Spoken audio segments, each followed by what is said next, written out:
Welcome back to Unstable TV! And you're sure to Irish Couple Reacts. And do stay tuned because this happens every week.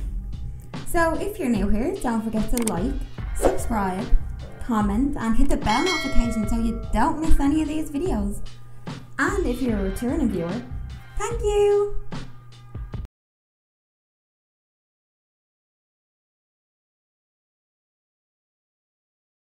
So we are reacting to Korea Admiral Lee Keep the Beating Drum Part 1, and this was a suggestion from... So thanks so much for asking us to do this. Let's go! This looks interesting.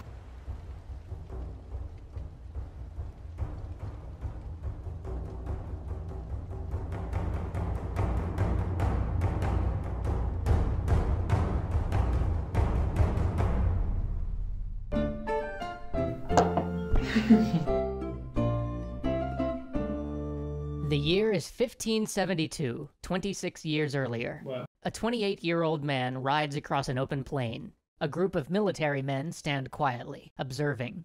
His horse stumbles. He's thrown. At first, everybody watching thinks he's dead. His leg is horribly bent, broken. But after a moment, he gets up, dragging one leg behind him, and pulls himself to a willow tree. He binds his leg with its branches, remounts his horse, and finishes the military examination. He fails the exam anyway, but 4 years later he'll be back. He'll pass, and so will begin the career of one of the most glorious admirals of all time. It's strange that this man even decided to join the military. Korea had known 200 years of relative peace, threatened only by the occasional raids from the Jurchen tribes on the northern border and pirate crews plying the nearby sea. The military was not a highly respected career choice for a man of noble birth. Taking the civil service exams and joining the ranks of the Confucian court was a much better way to achieve power and success. And yet this man, Yi Sun-shin, though he was schooled in the Confucian texts, had dreamed of being a soldier since he was a little boy. And so at last, when he had passed the military exam, he was appointed to a desolate fort along the northern border. While most of the border forts were pits of corruption, seen simply as a place to dump individuals who had fallen out of favor with the court, Yi drilled his men rigorously and refortified his post, bringing it up to true readiness in case of an attack.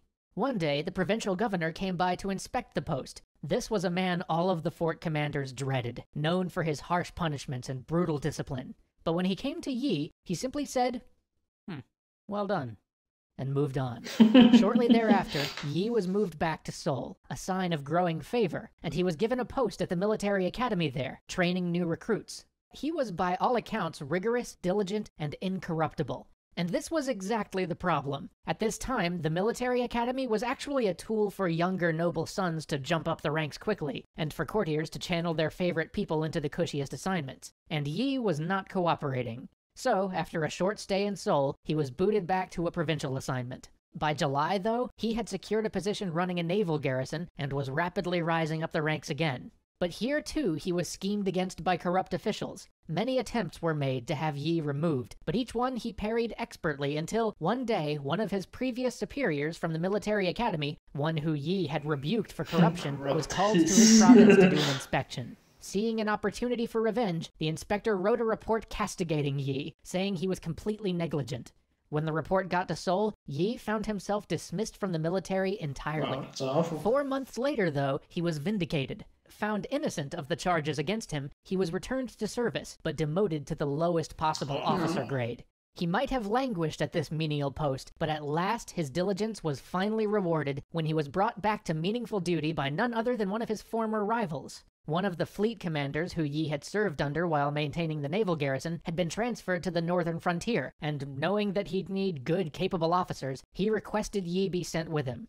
Soon, though, it became clear that Yi was needed to garrison a fort on the Tumen River, which was one of the demarcation lines between Jurchen and Korean territory. Jurchen raiders roamed far south of the Korean border, looting and pillaging at will. Raids had nearly overrun the nearby frontier province, and so Yi took up the post. He drilled his troops into top shape, and knowing that simply shoring up the defenses wouldn't be enough, he laid his troops out for an ambush, and then lured the raiders into Korean territory.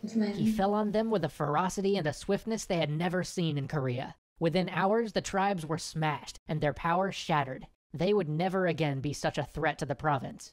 But here too, Yi was stymied by a jealous superior, and while the court was jubilant about his success, the official record reads, although the court recognized Yi Sun-shin's meritorious service to the king, it nevertheless decided against awarding him a prize. Wow, that is Shortly awful. after this, Yi's father died, and being deeply rooted in Confucian ideals, Yi retired home for 3 years in accordance with the traditional mourning period.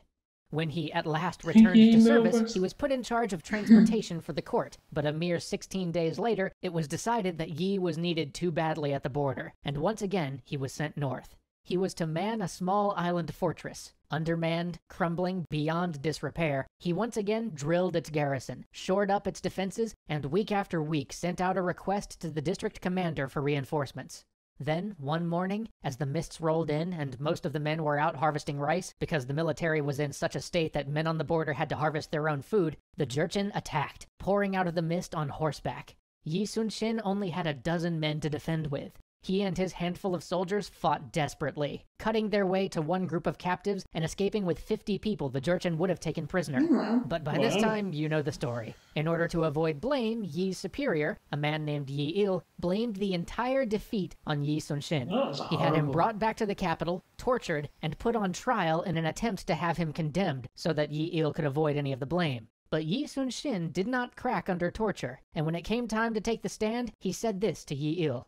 My lord, you are asking me to assume the whole responsibility for the misfortune, but you are wrong. May I remind you that you have always refused my frequent request for reinforcement.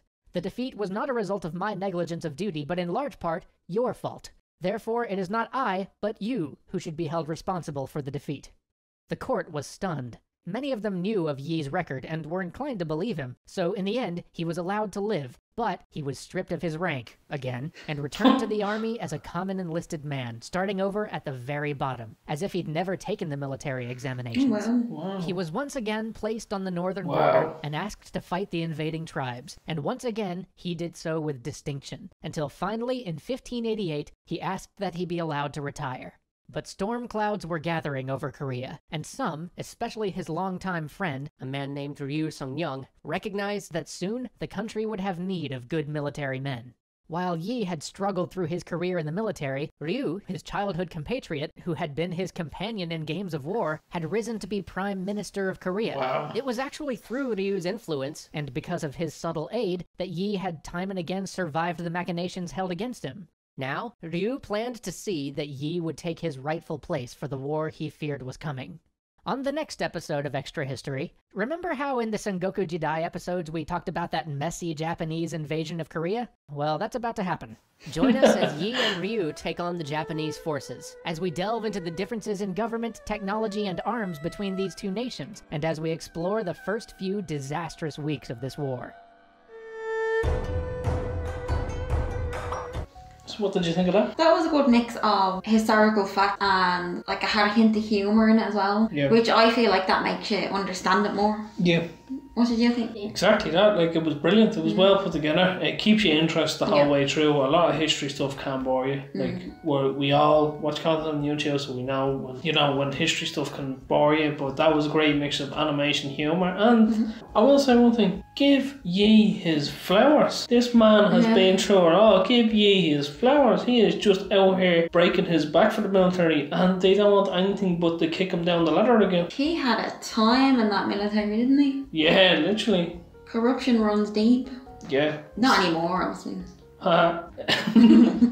Big shout out to the original content creator. Shout out for suggesting this to us. And make sure you keep an eye on this playlist because we are going to be reacting to a few of these episodes. So make sure you have yourself notified and stay with us. So looking forward to watching part 2 and finding out the tragic life of Yi. So we'll leave Yi with that. And we'll see you in part 2. So as always, you are the beautiful people of YouTube and we have been Unstable TV. So drop a comment below and let us know what you thought of this reaction video. And if you have any suggestions for us to do, let us know too. And as always, we will see you in the next one.